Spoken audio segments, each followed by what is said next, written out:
मणिपुर में जारी जातीय हिंसा पर चिंता व्यक्त करते हुए सर्वोच्च न्यायालय के अवकाश प्राप्त न्यायाधीश जस्टिस मार्कंडेय काटजू ने कहा है कि इस ऐतिहासिक मोड़ पर भारतीयों की एकता नितांत आवश्यक है। हस्तक्षेप.com पर लिखे एक लेख में जस्टिस काटजू ने कहा, मुझे इस बात का गहरा दुख है कि मणिपुर और यहाँ तक कि दिल्ली में भी मैती और कुकी के बीच लड़ाई हुई है। मैं बार बार कहता रहा हूँ कि वर्तमान ऐतिहासिक मोड़ पर भारत में सभी धार्मिक, जाति, भाषाई, नस्लीय और जातीय समूहों के बीच एकता की सबसे अधिक आवश्यकता है। मैं समझाता हूँ कि यह एकता इतनी महत्वपूर्ण क्यों है।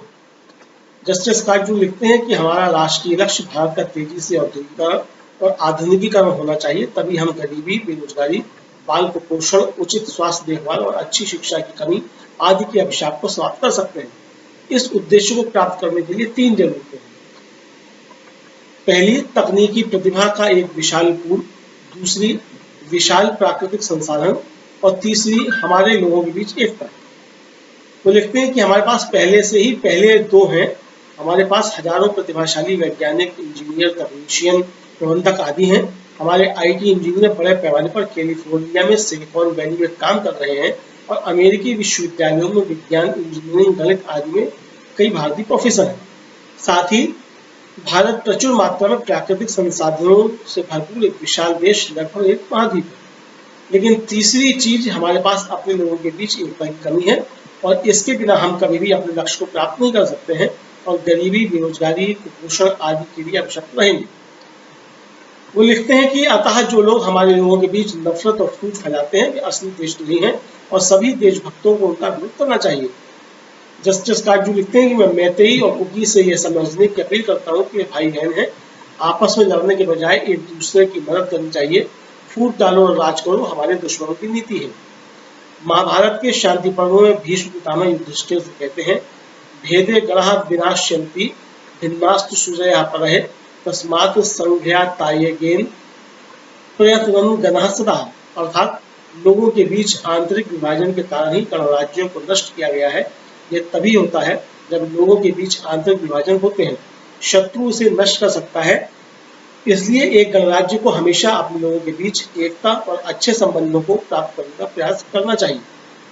जस्टिस काटजू लिखते हैं कि मैं यह स्पष्ट कर देता हूं कि एकता का अर्थ यह नहीं है कि लोगों को अपने धर्म, भाषा या संस्कृति को छोड़ना पड़े। वे उन्हें बनाए रख सकते हैं और फिर भी एकजुट हो सकते हैं अगर शत्रुता के स्थान पर मैत्री, भाईचारा हो। वो लिखते हैं कि एक बगीचा सुंदर होता है क्योंकि इसमें विभिन्न रंगों के फूल होते हैं। यदि उसमें एक ही रंग के फूल हो तो वह सुंदर नहीं लगेगा। विविधता प्रकृति का नियम है। कोई भी व्यक्ति हर तरह से एक जैसे नहीं होते, यहाँ तक कि एक जैसे जुड़वा भी नहीं।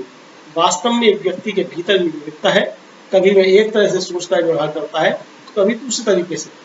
जस्टिस काटजू आगे लिखते हैं कि संयुक्त राज्य अमेरिका दुनिया का सबसे शक्तिशाली और समृद्ध देश बन गया है और इसका एक कारण इसकी विशाल विविधता भी थी।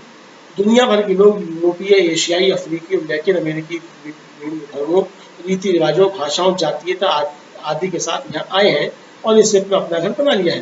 लेकिन प्रकृति में बाधाएं पैदा करना दूर, इस विविधता ने इसे बहुत तेज कर दिया है क्योंकि अब प्रवासियों का प्रत्येक समूह अपने स्वयं के तकनीकी कौशल और ज्ञान लेकर आया था और जब इन्हें एक साथ रखा गया तो प्रकृति हुई।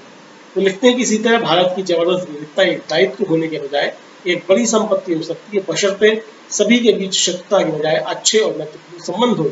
इसलिए असली देशद्रोही वे हैं जो समाज का ध्रुवीकरण करने की कोशिश करते हैं और हमारे लोगों के बीच नफरत और दुश्मनी पैदा करते हैं।